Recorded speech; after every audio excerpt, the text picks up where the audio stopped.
Ladies and gentlemen, good day and welcome to the Smartworks Q3 FY26 earnings conference call, hosted by JM Financial Institutional Securities Limited. This conference call may contain forward-looking statements about the company, which are based on the beliefs, opinions, and expectations of the company as of the date of this call. These statements are not the guarantee of future performance and involve risks and uncertainties that are difficult to predict. As a reminder, all participant lines will be in the listen-only mode. There will be an opportunity for you to ask questions after the presentation concludes. Should you need assistance during this conference call, please signal an operator by pressing star then 0 on your touchtone phone. Please note that this conference is being recorded. I now hand over the conference to Mr. Saurabh Gilsa from JM Financial Institutional Securities Limited. Thank you, and over to you, Mr. Saurabh. Hi. On behalf of JM Financial Institutional Securities, I welcome you all to the Q3 FY26 earnings call of Smartworks Coworking Spaces. On behalf of Smartworks, we are represented by the senior management, Mr. Nitish Sarda, Managing Director, Mr. Harsh Pinani, Executive Director, Mr. Sahil Jain, Chief Financial Officer, and Mr. Anirudh Tapuria, Chief of Strategy and Investor Relations. I would now like to hand over the call to Mr. Nitish Sarda for his opening remarks. Thank you. Good afternoon, everyone, and a very happy new year.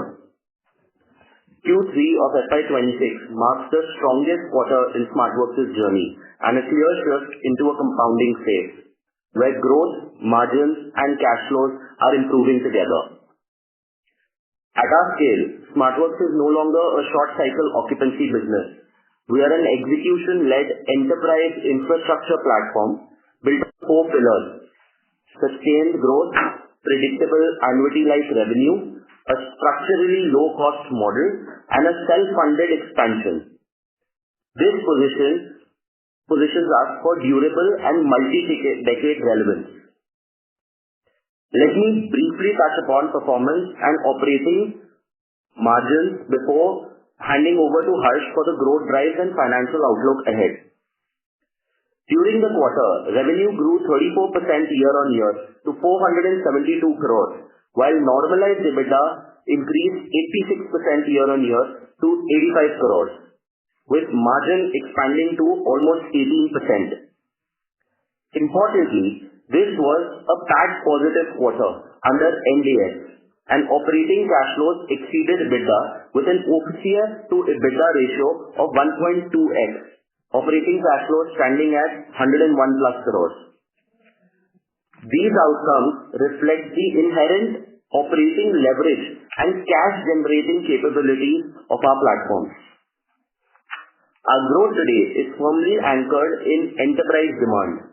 In Q3, enterprise clients continue to contribute approximately 90% of the rental revenue, with 35% of the rental revenue coming from large format requirements of over 1,000 seats.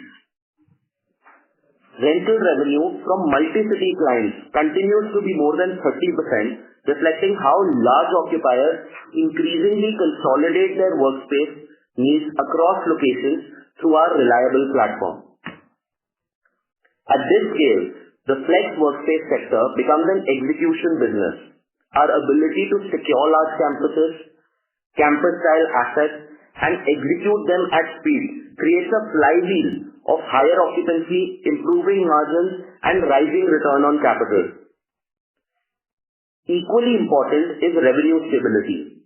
Our client base is well diversified, and today our top 10 clients contribute only about 21% of our rental revenue, a figure that has steadily declined even as deal sizes have increased.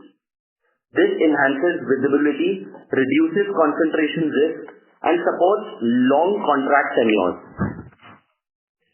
On the supply side, we now have clear visibility for growth over the next several years. We have secured 100% of our supply for FY27, with substantial progress already made for FY28. We continue to see strong demand-led execution with LOI signed for more than 1.62 million square foot, during the quarter and are committed to a sustained growth trajectory of 3 million sq ft per year. Committed occupancy at our operational centers today rose to 92% from 88% quarter-on-quarter, securing over 4,700 crores in committed revenue across our 9.2 million sq ft of operational mature centers. As these centers continue to ramp up to full maturity and new centers become operational, we expect to capture significant additional revenue over and above this figure, further accelerating our top-line growth. As our platform matures and the base of centers expands, growth increasingly becomes self-funded. At scale, Smartworks can sustain 25 to 30% annual growth without any incremental equity raise. To summarize, Q3 FY26 demonstrates that Smartworks is no longer just scaling, we are compounding. With a structural advantage, cost base, enterprise-led demand, deep supply visibility, and strong cash generation, we believe we are well positioned to deliver a superior long-term outcome for shareholders. I will now hand over to Harsh to take you through the financials in more detail. Thank you, Nitish, and good afternoon, everyone. As Nitish highlighted, Q3 FY26 marks an inflection point where the structural strengths of the Smartworks model are clearly visible in our financial performance. We operate at the intersection of flexibility and infrastructure, with long tenure enterprise demand, annuity-like revenues, and disciplined capital deployment at national scale. In Q3 FY26, revenue increased to 472 crores, up 34% year-on-year and 11% sequentially. The growth was driven by higher enterprise occupancy and ramp-up of our recently delivered centers. Normalized EBITDA rose to 85 crores, with margins expanding to approximately 18%, which is a bump of over 150 bps within the quarter. Importantly, this margin expansion was achieved without any material pricing action and was driven almost entirely by operating leverage and cost discipline.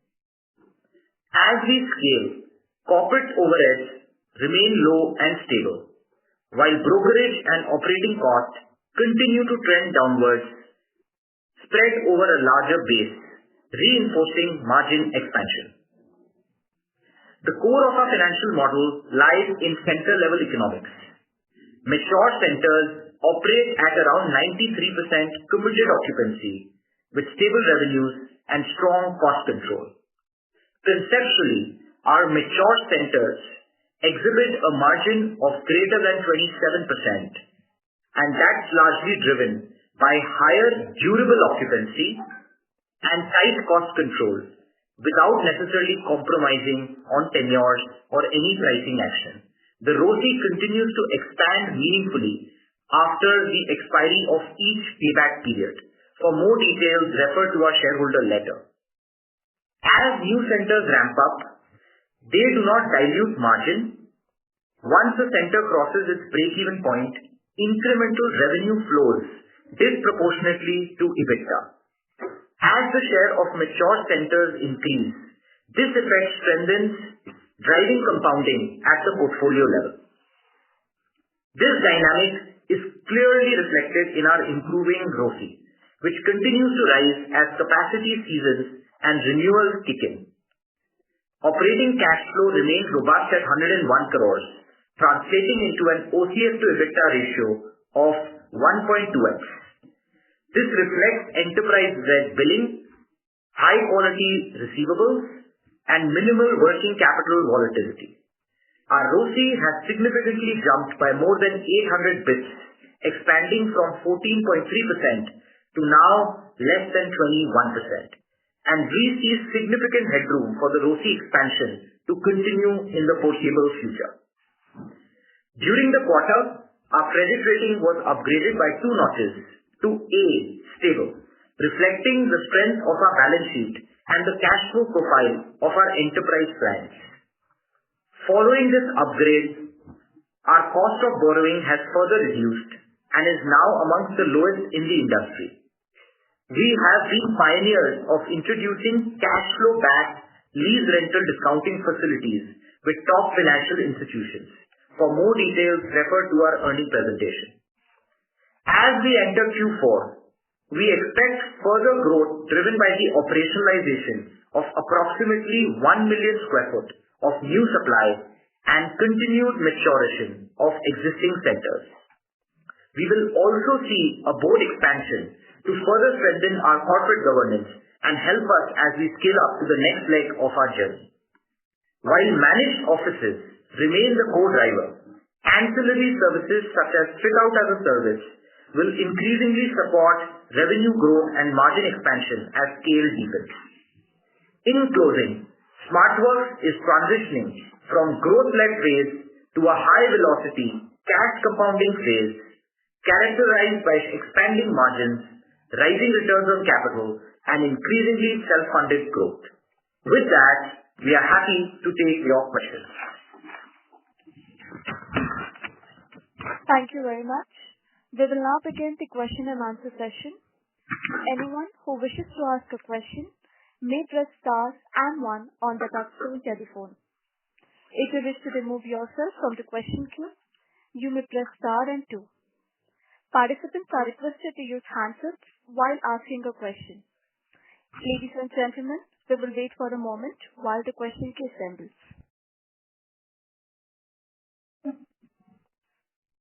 The first question is from the line of Karan Khanna from Ambit Capital. Please go ahead.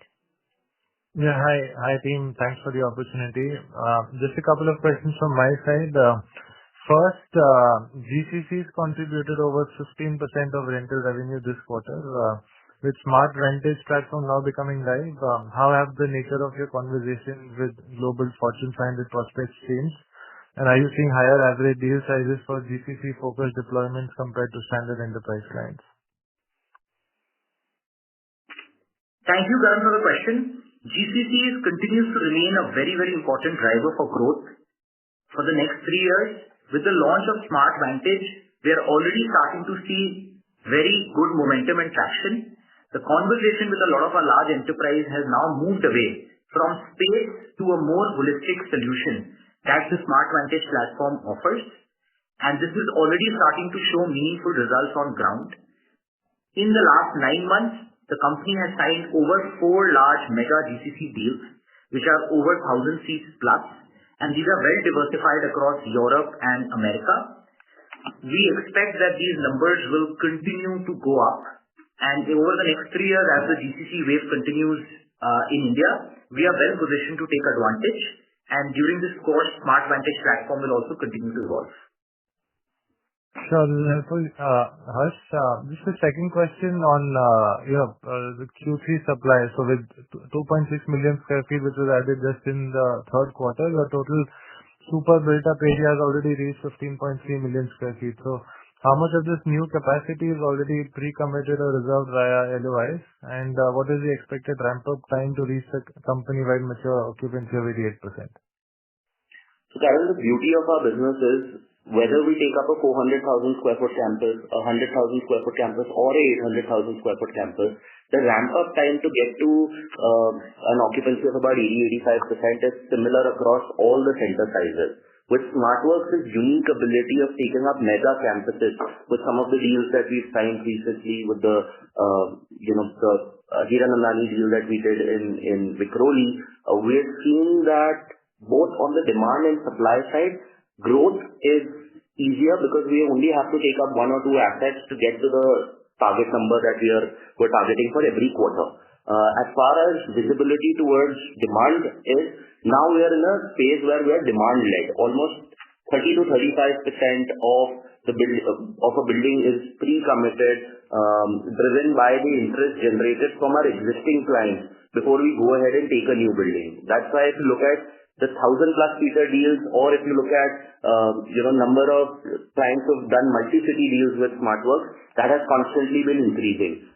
We're closer to about 35% in terms of multi-city deals as well as 1,000+ seater deals. You will see this being a unique factor for Smartworks increasing quarter on quarter. in the past as well as in the future, you'll see these numbers increase significantly. But we have significant visibility towards the demand.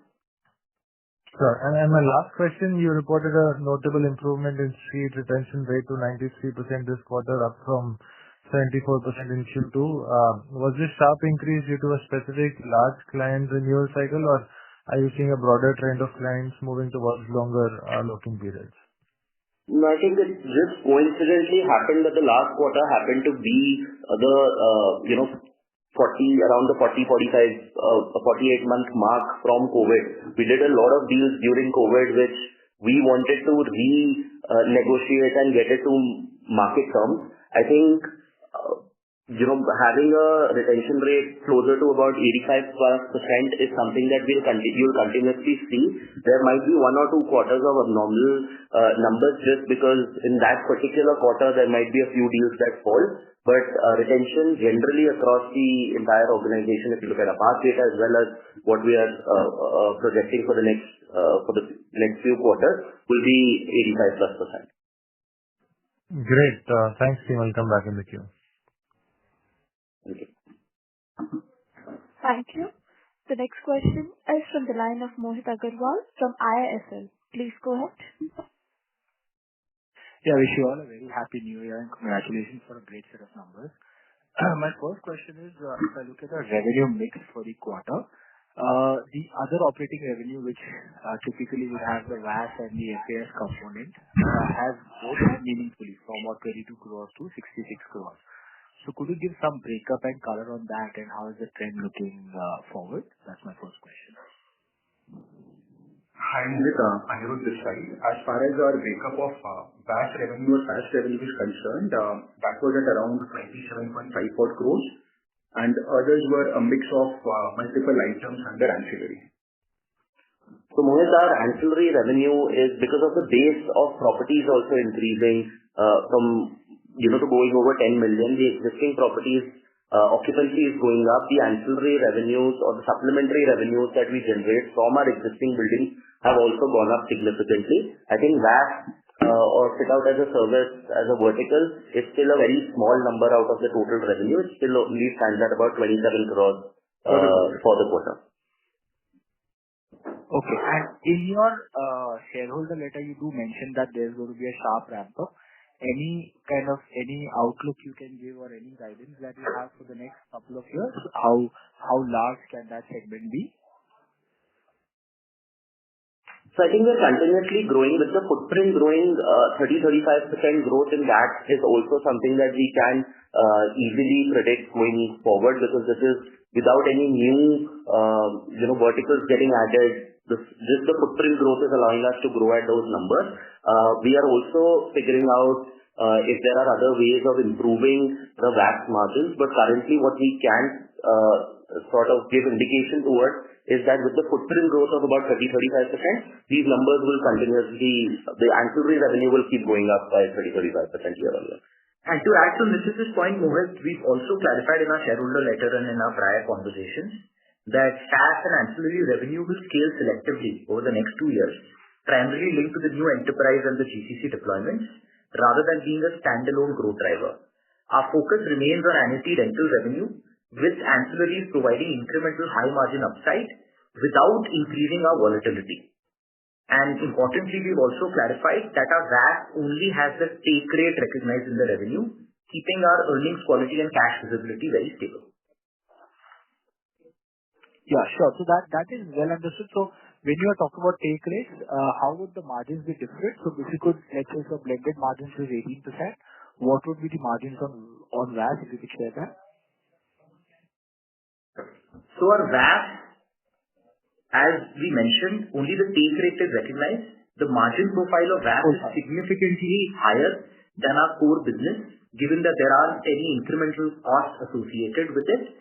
But again, we are starting with a very small base currently, and we will start to see this ramp up meaningfully over the next 2 years. And it continues to be very asset-light, both SaaS as well as VAS.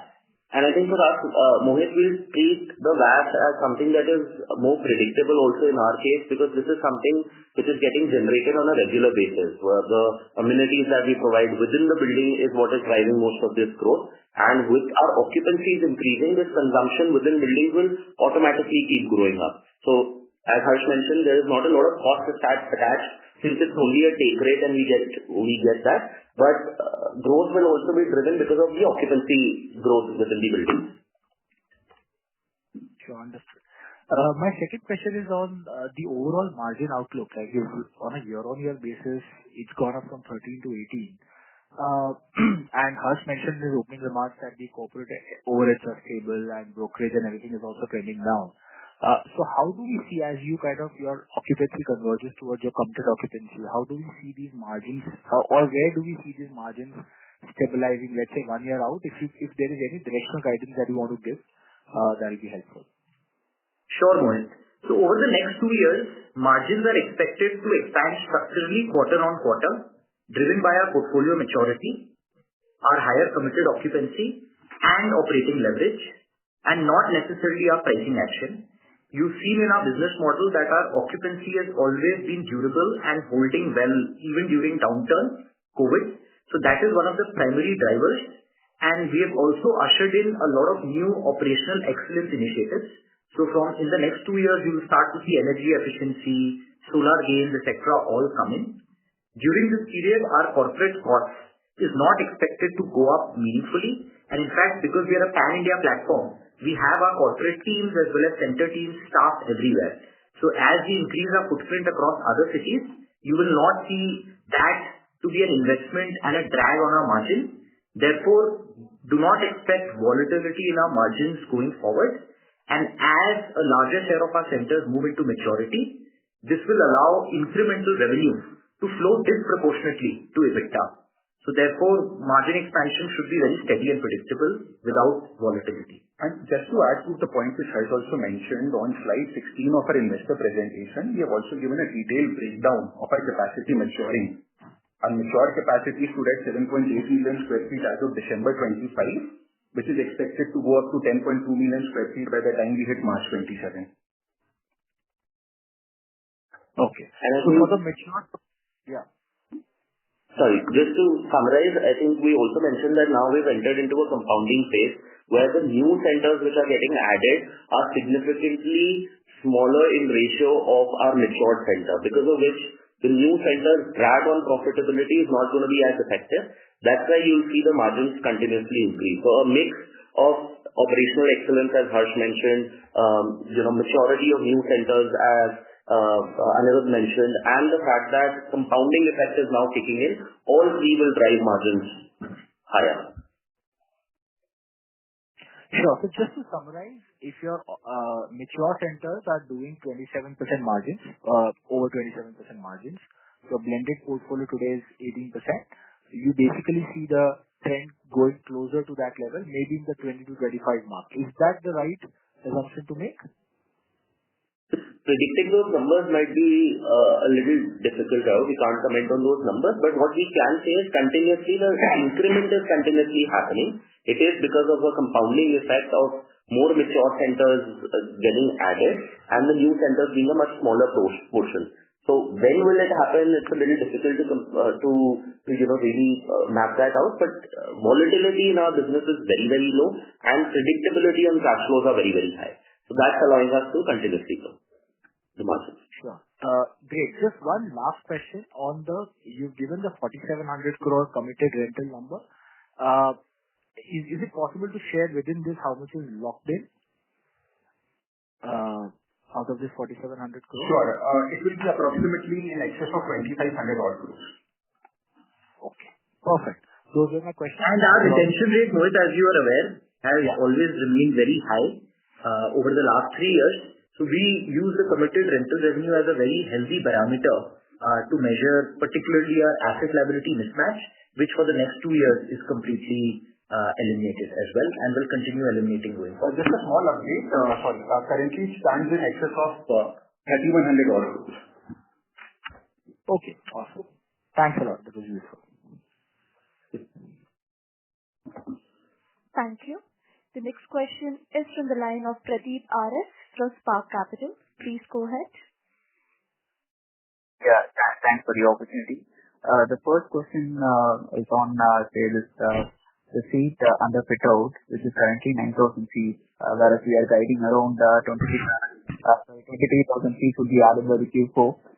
So how this gap would be filled? So the seats which are yet to be handed over, we are expecting it will come live by mid of Q4. That is my first question. Yeah. Yes, when you look at with respect to the seats which are actually going to come over in our investor presentation, we've actually given a breakdown that approximately 1 million square feet is actually going to get operational in the next quarter itself.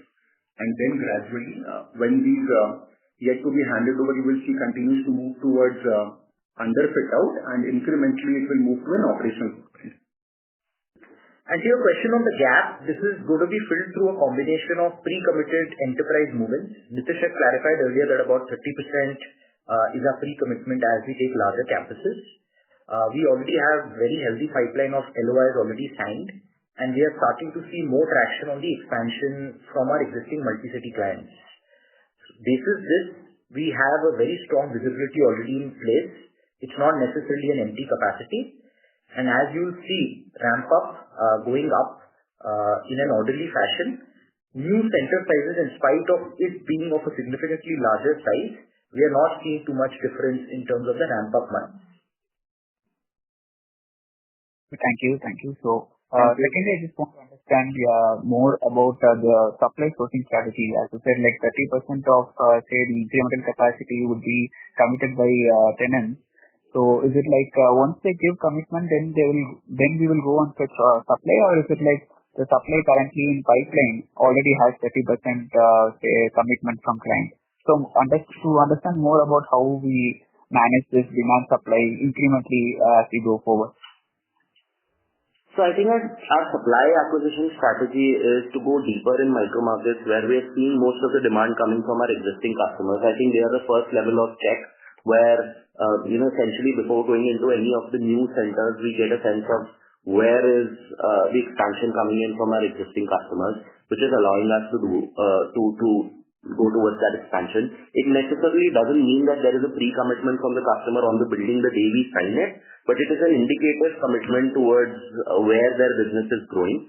How you should look at this detail is with the number of months that it's taken us, despite the larger buildings that we have taken. So despite taking up 400, 500, 600,000 square foot buildings, we're still able to get to that maturity mark within the first 12 months itself, which is what we're continuously demonstrating across all the small, large and mid and large formats of centers that Smartworks is taking. So there's necessarily not a back-to-back deal that we go after, but it is an indicative demand from our existing customers, which in most of the cases does get converted just because of the value proposition that we've given back to our customers. Okay, thanks for the clarification. Thank you. Thank you. Ladies and gentlemen, in order to ensure that the management will be able to address all the questions from the participants in the conference call, we request you to kindly limit your questions to per participant. If you have a follow-up question, please rejoin the queue again. The next question is from the line of Murtuza Arsiwalla from Kotak Securities. Please go ahead. Yeah, hi, congratulations. Just one question, just again further delving into that other revenue outside of the lease rental. Could you be able to give us a sense of, what would be the EBITDA flow through and the adjusted EBITDA from that 60 odd crores? So, what would be the approximate EBITDA against that? So I think if you break that down, SaaS obviously has a certain margin that you work on. If you look at the ancillary revenue that is coming in, Murtuza, that doesn't attach a lot of cost to it.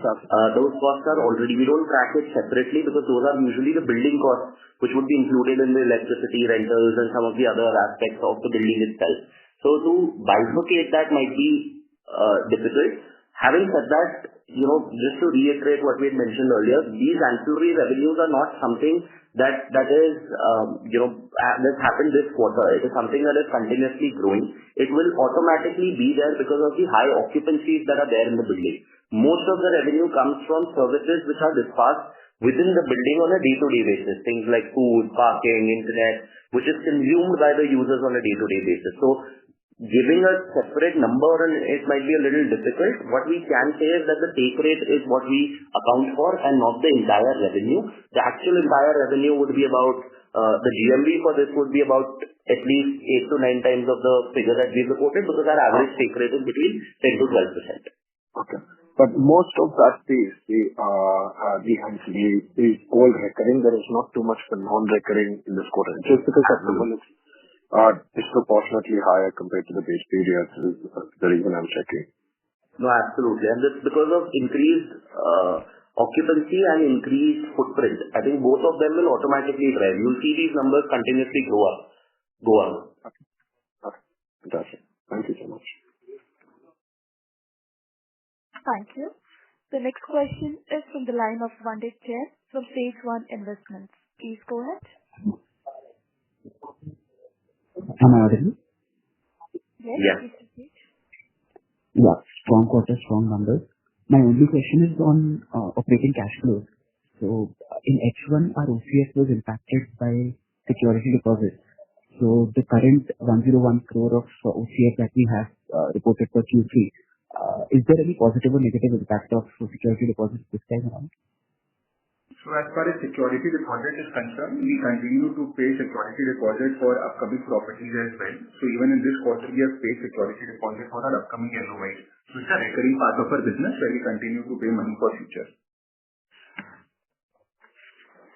And on a more strategy basis, we've also maintained the stance that our business is a cash flow focused business where OCF is always higher than EBITDA, driven by our negative working capital as well as strong enterprise collections.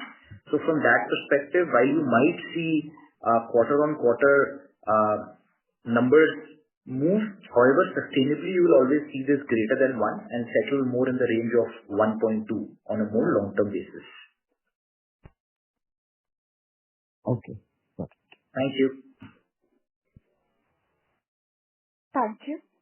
The next question is from the line of Fenil Brahmabat from Choice Institutional Equities. Please go ahead. Hello.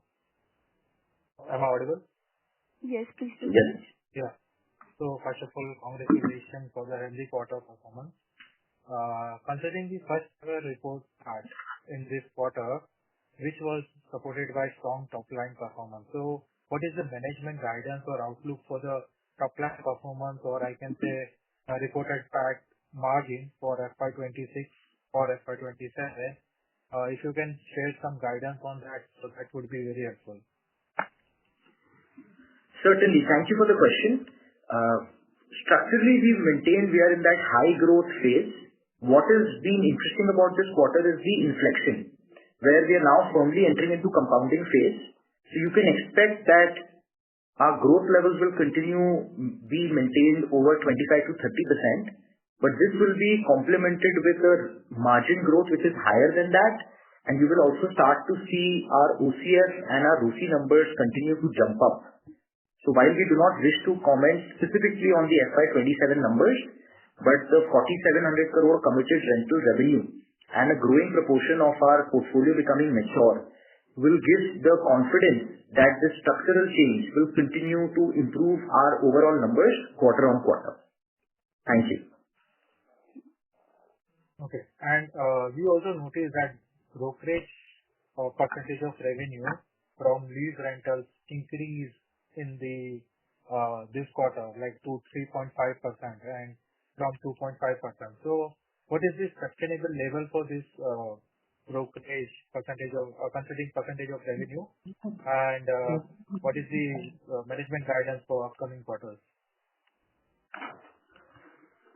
So on our brokerage cost, first, structurally, we want to mention that you've seen a sharp drop over the last 3 years, where the numbers were close to about 4.7%. And in the recent quarter, this has gone down to 2.5%. We expect that this operating leverage and the margin expansion we've seen because of our cost of acquisition coming down, largely driven by our strong franchisee, a lot of multi-city expansion, we will continue sustaining a similar trend. Of course, on a quarter-on-quarter basis, you might see fluctuations given as a result of some of the new large deals that are getting signed up. But structurally, the numbers that we've shown as a trend over the last 3 years will continue to hold good. And we have also given these details on page 31 of our investor presentation. Okay, great. Thanks for the answer. That's it from my side. Thank you. Thank you. The next question is from the line of Pal Balar from Trinetra Asset Managers. Please go ahead. Hello.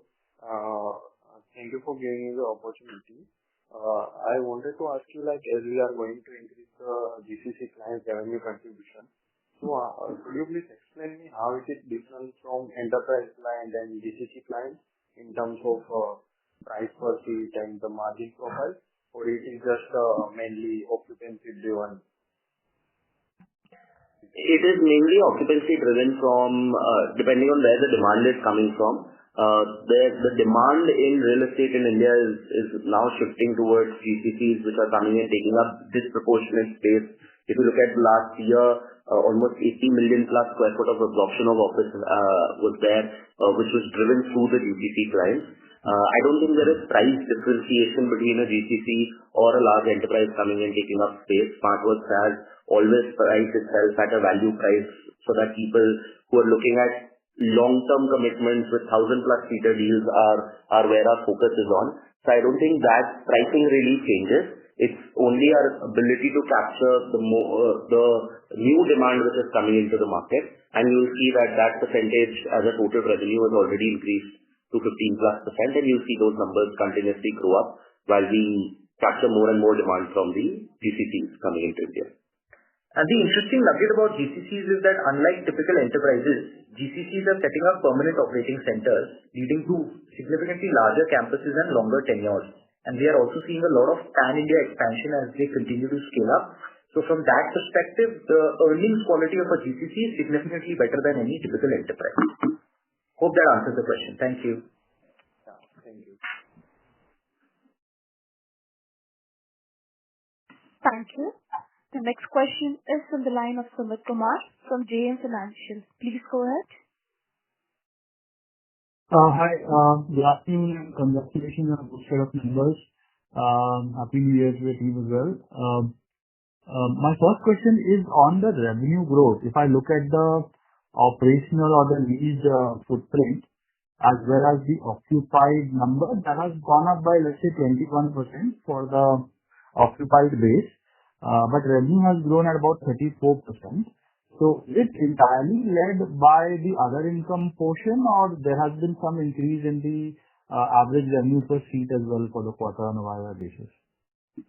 So Sumit, as you would have seen, our retention rate in the last quarter was down to 72%. So there is obviously a natural growth in revenue of about 5%, which is contractually with the companies that are coming in, which is reflecting there. Plus, I think our overall occupancies have gone up to from 80% to 84%, which is also driving most of this revenue. Plus, the retention rate last quarter was at 72%, which has now increased again. It means that we were able to reprice some of the deals that were there in COVID, which were at much lower numbers, which we were able to reprice again. I think the ancillary revenue that you are seeing is something that will sustainably grow at the pace at which it is growing. FAS is the only new vertical which is added, and as a contribution in this quarter, FAS only stands at about 27 crores. So if you look at the operating margins from the business or operational revenue from the business, we would consider the ancillary revenue generated from the building as well as the new seats which are added, as well as occupancies or re-rating of our existing centers where we were able to get better numbers from our existing inventory, all of them contributing towards the higher margin. Sure. Fair enough. My second question is on the pipeline. There is about 4 million odd, which is under LOI or term sheet. Any risk you see of those maybe falling off, or what will be the conversion ratio that the management would like to guide us on? And by what timelines would these 4 million come and become commissioned or operational? So Sumit, the next growth, the 4 million that you are seeing is our growth throughout FY27 and FY28. This is something that is taking care of almost the entire requirement that is coming in till FY28. These are deals which are already signed, executed. Certain things are under LOIs and term sheets till the time the building doesn't get to a certain stage, or certain tenant improvements need to be done in the building. That is when it will get converted. But the deals are already secured, where the formal documentation has happened to a level where there are certain condition precedents before we go ahead and finalize the final terms on those buildings. So we're just waiting for those condition precedents. So the visibility that we have given towards 15.6 is on the deals that we are certain is going through, and this takes care of our entire requirement through FY27 and almost 80-85% of our requirement through FY28. So supply is not an issue for our growth, for Smartworks' growth anymore. It is only our ability of executing continuously through the next few quarters. And historically, Sumit, our follow-ups have been very limited. And what has structurally changed in our business in the last 9 months, and particularly more so post-IPO, is that the supply tie-up has become even stronger, and courtesy our strong institutional partnerships with leading developers in each of the cities we are present in, alongside our network of non-institutional developers that we've cultivated over the last few years, we continue to see this relationship getting elevated to the next level. And as Nitish rightly pointed out, supply will drive a lot of new growth, but the fact that it is all certain and our model is very scalable augurs well for our future growth outlook. Thanks again. Sure. Okay. I'll come back with you, Parmo. Thank you. The next question is from the line of Yashish Gilganchi from BOB Capital Markets Limited. Please go ahead. Good afternoon. Thank you for taking my questions. With 35% of your revenues now coming in from tenants leasing greater than 1,000 seats, I'm trying to get a sense of the risk to occupancy when such a tenant vacates. So do you expect such tenants to renew their contracts? And if so, how many times before they decide to lease directly with the landlord? And in your view, how many of these tenants do you expect to stay on after the end of the lock-in period? Sure. So Yashas, if you look at 1,000+ seater deals, these are not short-term requirements that are coming. These are 1,000+ seater deals on an average have a tenure of over 50 months, and it has continuously been increasing. In fact, if you look at the tenures from FY22, 1,000+ seater deals, which were 12% of our revenue, on an average had 42 months tenures. Those tenures have increased to 52 months. And the lock-in period for these tenures have also increased in the same fashion. While 1,000 might seem like a big number, but if you look at the size of buildings that Smartworks is also taking, 1,000 seats in most of our larger building formats would be single-digit occupancies only. It is not like we're doing back-to-back deals where the occupancies for these centers are at risk because a client moving in reduces your occupancy from 800 or 90 to single digits. It's actually only a small portion of the occupancy risk. Second, we also have notice periods with most of these customers in place. Even if they choose to move out, there is a 6-month notice period, 6 to 8 month notice period that they need to give before they can actually move out. In that time, we're able to refill those centers despite having a 93% retention rate, which we think is going to continue at 85+%. Even if they move out, for us to refill that center, we have enough ample time to find an alternate tenant to come and fill up that center also. So 1,000+ seater is more stable because it's more long tenured. It is not because it's just a large deal and it's short tenure, and we have to keep selling those 1,000 seats every year. And for more details, Yashish, you can also refer to page 18 of our investor presentation. Okay. Understood.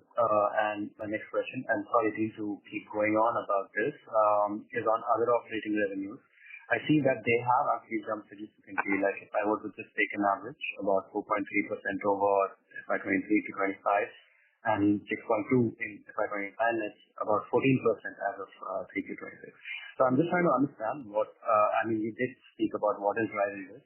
How do you expect this other operating income or other operating revenue to trend going forward? Or is that not the right way to think about it?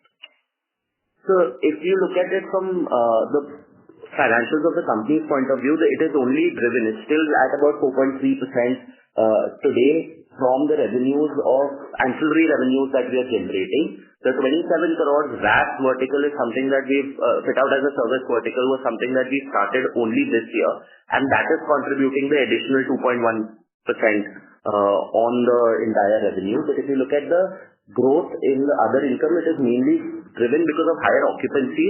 The 4.3, which is from our VAS, value-added services in the buildings of Smartworks, that continues to grow. What is different from last year is, last year the FAS number was much, much smaller. This year that FAS number is increased. In this particular quarter, it is at about 27 crores. But the ancillary revenue remains stable. So the additional amount of 2% that you're actually seeing is only from the fit out as a service vertical that we are generating. And another point, we also reported that our monthly committed revenue, that is also touched 150 odd crores on a monthly basis. Understood. Thank you so much. Thank you. The next question is from the line of Aditya Shah from Sunidhi Securities and Finance. Please go ahead. Hi team. I just had one small question. You have a large foreign investor named Keppel Land with 14.91% stake. Could you give us an idea about how this stake will be monetized in future? Thank you, Aditya. Keppel continues to be a long-term supportive shareholder who has invested in from their balance sheet in 2019. We've reached out to Keppel and they've mentioned that there are no immediate plans for them to sell. Of course, like any other institutional investor, they might evaluate opportunities in the future. However, this action would be orderly and not disruptive in any way. Okay. Thank you so much. Thank you. The next question is from the line of Yashwardhan Agarwal from IIFL Capital Asset Management Limited. Please go ahead. Yeah, hi. Am I audible? Yes. Yes, please proceed. Yes.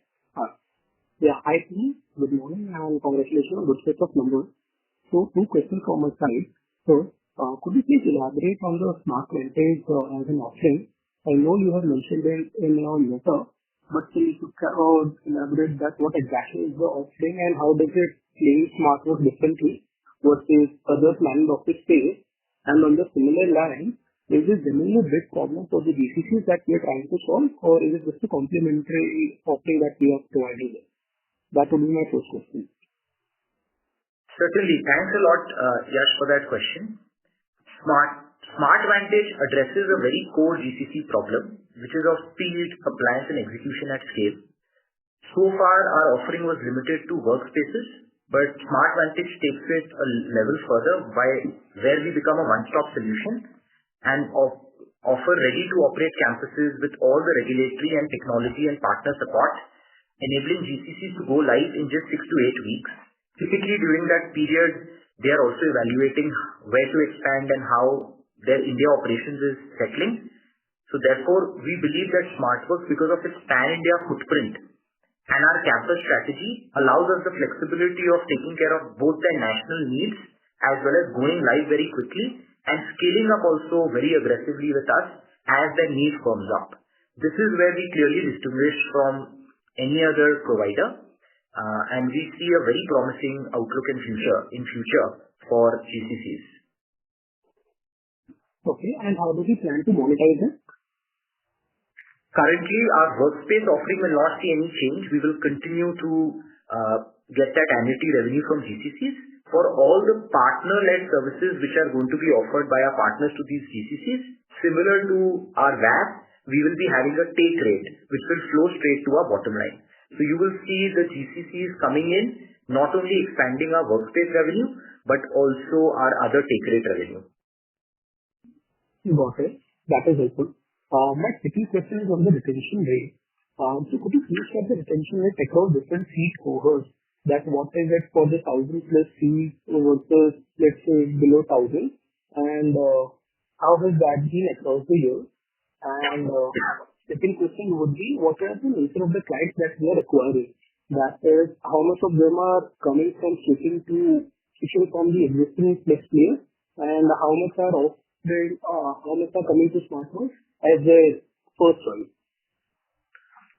Maybe let me start to answer with the second question first, and then I'll hand it over to Anirudh to answer the first question. Most of the demand in Smartworks is actually coming from enterprise clients. It's a unique set of clients which are moving into Smartworks to look at traditional offices as an alternate. The reason that Smartworks is able to get much long tenures and the size of deals that they are getting is because people are looking at Smartworks as an alternate to traditional offices rather than moving from any other flex player into a Smartworks setup. If you look at the expansion, the reason that most of these clients are expanding also with multi-city deals with Smartworks is about 35%. It means that once they come into the ecosystem, they go ahead and grow across multiple geographies. And if you look at our focus, 95% plus of our revenue actually comes from large enterprise clients. So while we have over 200,000 seats as we speak, but it only commensurates with about 750, 760 plus clients. It doesn't, we don't have thousands of clients, 2,000, 3,000 clients who are occupying these number of seats. So only 760 seats. So they're more sticky in nature, more permanent, more predictable, and are looking at Smartworks as an alternate to traditional offices rather than moving from flex. And just a question with respect to retention, I would just like to give a breakup with respect to how is revenue forming on the lease rental side. As you mentioned, 1,000 plus is 35% plus of our lease rental revenue. Between 300 to 1,000, it is approximately 32 to 33% of our revenue. That is why 300 plus actually becomes a very large base at around 70 odd %. And as far as retention is concerned, we continue to track and evaluate retention at a company level because bulk of our clients are actually enterprises, as Nitish mentioned, is at 90%. So that is why we track retention on a company level basis and not on a seat cohort level basis. Got it. And if I could ask the last question, that would be on the absolute CapEx number for next 2 years, for FY27 and 28. Sure.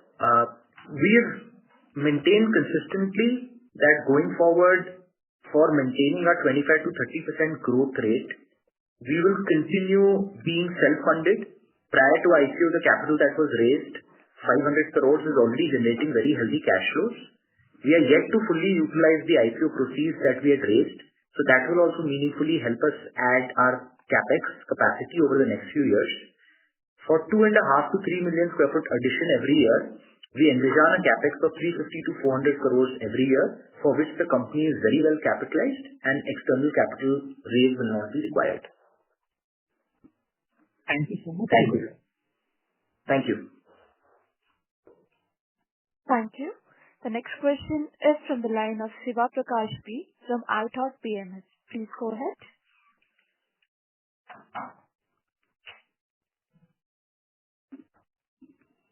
Shiva Prakash, please proceed with your question. Am I audible? Yes, please proceed. Yeah. Hi, sir. So you had mentioned that you were planning to expand by 3 million square feet per year. So could you please give me more info about where these new centers are going to be expanded? Like, are you planning for a more tier 1 based expansion or tier 2 based expansion? And also, could you talk about your Singapore center if you're planning to expand on the same? So, if you look at our expansion to 3 million square foot is something that we've already locked in for the year, for FY27 and for FY28. Majority of the growth is driven in tier 1 cities in India, where we are going ahead and consolidating our leadership position in most of the larger cities where Smartworks is present. We have grown across cities like Mumbai, Pune, Bangalore, Hyderabad. If you refer to our page 15 of the of our presentation, you will see how this is distributed across almost all the major cities and how we're consolidating our position and leadership position in all of these cities. So most of it is going to be driven through the Tier 1 expansion itself, where we are seeing deeper interest, deeper demand coming in from large enterprise clients. As far as Singapore is concerned, it was more of a strategic presence, realizing that demand in India comes from large enterprises who have their headquarters based out of in Southeast Asia, based out of Singapore. We wanted to be closer to the decision makers. There is no immediate requirement for us to increase our base in Singapore. It was mainly to create a presence so that we are closer to the decision makers. And I think it's turned out very well for the company because we are seeing those synergies flow through the demand which is coming to us from Singapore to India as well as from India to Singapore. Right. And Singapore is profitable for us for the past few quarters. And it has margins higher than India typically. Thank you. Yeah. And are you planning to focus more on Tier 2 going forward as your competitors are planning, or how is it going to be? We're seeing India is about 90+% of India's demand actually comes from the top 9 cities. Our focus is to go deeper. With the campus-style large setups that we have, Tier 1 will always dominate it because getting an 800,000-900,000 square foot building is something that will be available in Tier 1. Tier 2, the volume of such campuses might be much, much smaller. So while you will see Smartworks entering into new cities, we are present in 6 Tier 2 cities already as we speak. But I think the Tier 1 will have a disproportionate growth just because of the size of properties that are available in these locations and the Smartworks strategy of taking up full large campuses, buildings, which is unique to our model, which is what keeps our focus more on Tier 1. Understood, sir. Yeah. Thank you for that. Thank you.